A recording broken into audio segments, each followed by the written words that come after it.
Hello everyone. In this video I wanted to share some free open source type programs that you can use to do a few different things. Some of them are from Microsoft, so if you have a Windows computer you can use it. And there are a lot of free programs that are available to do a lot of bunch of stuff. So I'm going to share some of them and also give you some websites, and most probably have a file in a link to it in the description section so you can look at the file so you don't have to copy down all the website. Now for people who are buying a new computer, and if you end up with Windows 8, the new operating system, and these computers don't have the same look and feel as in the previous one, and if you get a Windows 8 computer does not have a touch screen on it, a place where you can touch the monitor and make changes to it, you may not like Windows 8 much. But if you wanted to set things back to the way things were, it is possible to do that. In Windows 8, you'll also find that, I'm just going to scroll down here, that the start button, this is the round button that is in your computer, is missing. The round start button on the left hand corner. So this is a free website which is called classicshell.net, which can be used and you can download it. It's free and you can donate money to them if you want. And this will bring you the start button back. And also you can set this up in such a way that Windows 8 will automatically go to desktop rather than getting those tiles. So if you haven't never seen it, if you check any of the Windows 8 videos, you'll find that it has tiles. So you can go straight to it, and also the start button can come back using classic shell. So if you get a new computer, you can always do this. You don't have to worry about learning the new Windows 8 thing. So that's the first thing. The second thing I want to talk about, what Windows has, what's called Windows Essentials, and quite a few interesting programs if you have it, like Movie Maker and things like that, and Photo Gallery and stuff. So if you have a Windows computer, you can download this for free. And I'll just show you, I have the Windows Movie Maker in my computer, and so this is Windows Movie Maker that you can use to take all your pictures, and you can make a DVD out of it. So if I want it, I can click on add videos and photos, go to my pictures folder, and I'll just add a bunch of these to the screen here. And now these pictures are added. Now if I wanted, I could add music to it. I can add transitions and different movie themes and things like that. And you see on the left hand side it's showing me how it will look as it is going from one to the other. So some nice little features in here that you can use. You can also add title screen, like if you wanted to add a title in front of it with the name of the movie and things, captions, and you wanted to add credits for directors and all of that stuff, so you can add it.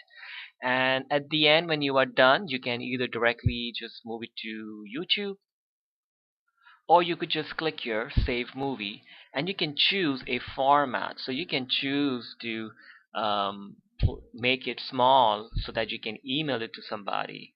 You can make it for a computer. So they will tell you what the file size would be for each thing, and they have some for some Windows phones and things like that.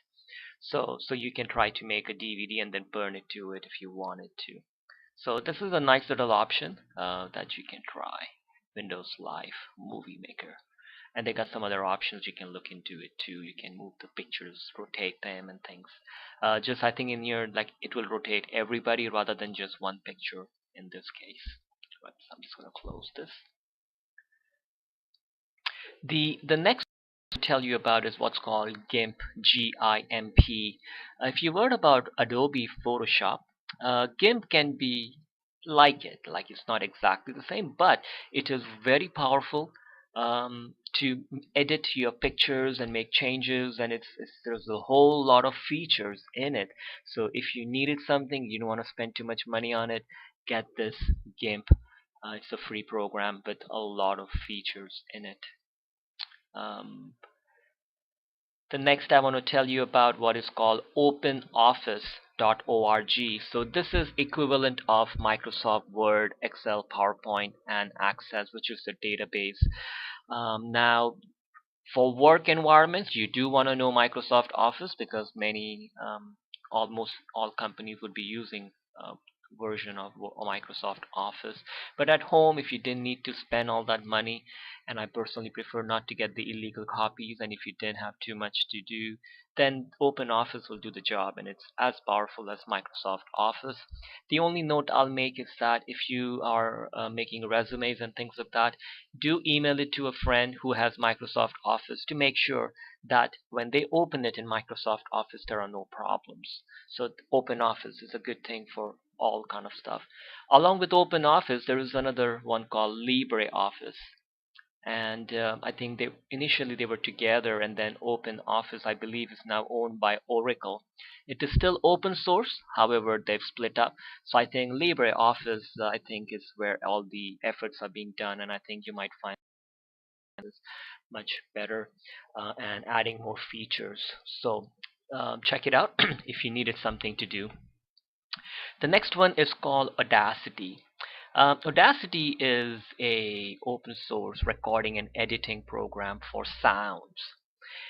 If you ever thought about, you wanted to make an MP3 ringtone for your cell phone, people have those crazy ringtones on their cell phones.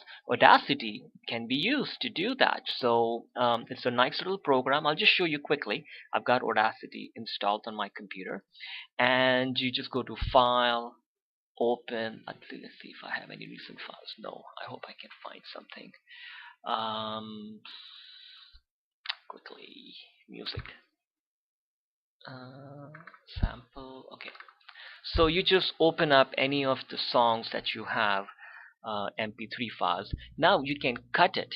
You can speed things up. You can slow down the sound and things like that.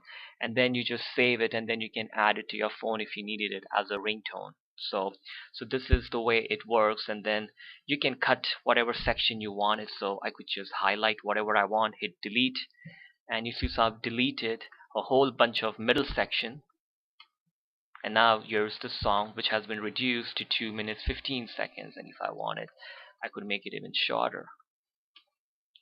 Now if you wanted to keep repeating things, you could just highlight this and edit and copy, and just click at the end. I just need to get it lined up nicely, and then just edit and paste. So I've just doubled up the same thing, like putting it on a loop, and then I just have to save this as a new file name. So I believe under File, I haven't done this in a while, there's an export option, and you just export it as a MP3 file to wherever you want, and you can transfer this to your cell phone, and you'll have your ringtone. So it's a pretty cool feature, but as I said, there's a whole lot of good stuff in here, and it's all free, and it's very powerful. You can speed up the songs and all of that stuff. So please look into it if you are interested in it, and it's free. And you can download it from their website, and you'll find there are different versions for it. So Audacity. The next one I want to introduce to you is called Handbrake. This is used to do encoding and things like that for videos. Like I'll give you an example. I had a client who was doing lots of different talks, and these talks were like 30 hours of video, and all the videos were being sold on DVDs, and it was costing a lot of money to produce it, ship it. So we used Handbrake, and we reduced it, the file size and everything, into a different format, so that it will fit on a small USB stick. So we were able to take it from, like, say 20 gig to like 4 gig in file size. So this again is free, and you can look into it. You may need to learn a little bit about it if you wanted to understand the different things. However, you can go to the download page and download it, and it's pretty cool. I've used it. I was very impressed how much it compressed things, and it helps to save space on your computer too. So Handbrake. And as I said, you'll see a link in the description, so you don't need to start writing it down. You could always just download that file, which is in the links section. The next one is called Calibre. This is to use for ebooks. So if you wanted a open source software to manage your ebooks, or just for reading ebooks on your computer, you can do this. You can also use this in many times to convert to different formats, because in ebooks there are different formats. So you can use Calibre once you download to your computer, and you can convert to different formats. So sometimes certain books you can convert to an open source format, and you can might be able to share it with somebody. And so you just go to the download, and then you just go to whichever you want for Windows, and there it is. So this is called Calibre. The next one is called VLC. This is a really good open source video audio program. So if you ever wanted something that will play all type of files, there's a good chance VLC will play all of them. So you can download VLC on your computer to watch videos and DVDs and things like that. The next one is called Slim Cleaner. I've had a really good success with this program to clean things up in a computer, usually old computers, when things start to get built up.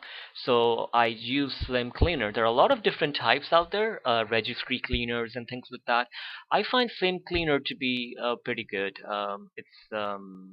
It's done the job that I wanted it to do, and other people have had success with other things. So you can just download this, run it on your computer, and let it do its thing, and you might find that it cleans things up pretty well. The only thing to watch a lot of these software is that sometimes when you're installing, please read what it is doing, because sometimes they'll try to install some other programs because these are free. They try to make money, so they might install like um, some kind of an antivirus, or some other program along with it, or it will install like a toolbar to your browser. So but if you watch for it, you'll see there are check marks where you can remove them or try to do a custom installation. So then you'll be able to hit next, next, next, and you'll be able to choose what it is that you want to install, and not all crap that they might install on your computer. So that is Slim Cleaner. The next one is called Tor, Tor, torproject.org. Now this is a browser which protects your identity, and it hides your location too. So there's a lot of stuff that this program does. It makes you anonymous on the internet, so you cannot be tracked.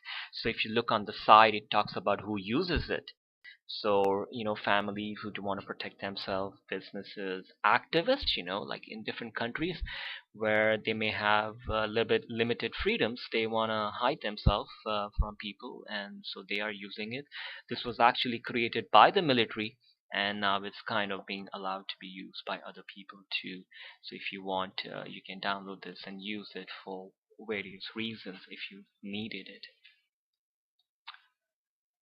The next one is called Portable Apps. This is a pretty interesting program because there is a whole bunch of programs you can carry if you want it on a USB stick. So you see, you can install this program and you can install it on your computer, on an SD drive, or even on things like Dropbox. Like if you had an account with Dropbox where you can get for 2 gig for free, so you can have all these programs and you could be running it from the cloud with all your settings. So if you are, say, going to a library, you can install this USB stick which has all your programs on your browser. So all your settings are on it, and you can have your LibreOffice on it to open files and things like that. So any computer you go to, you will never be limited. So I'll just give you an idea when I come to this Get Apps link here.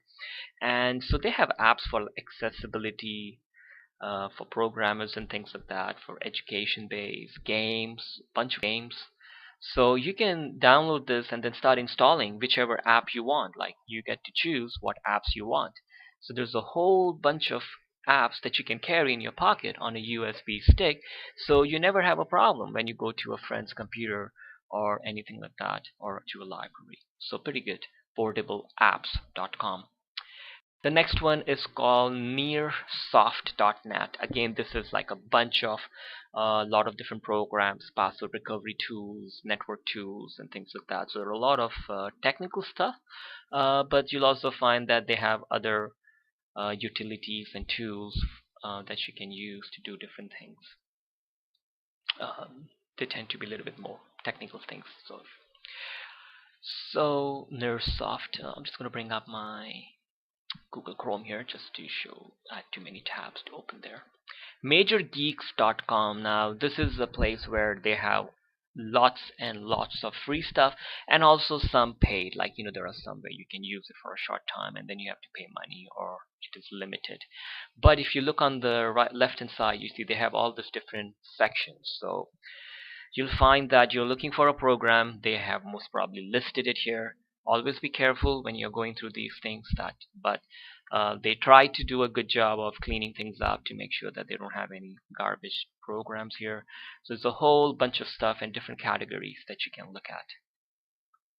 So it's called Major Geeks. The other two small stuff that I just wanted to point out, jzip.com. This is like WinZip, which is a program where you can use to take 10, 12 files and turn it into one file, so it's easy to email. And also if you get a file which is called a zipped file, you can unzip it. So usually, say if you had 20 pictures, you could zip it into one picture. So you just send it all together. And this is a free one.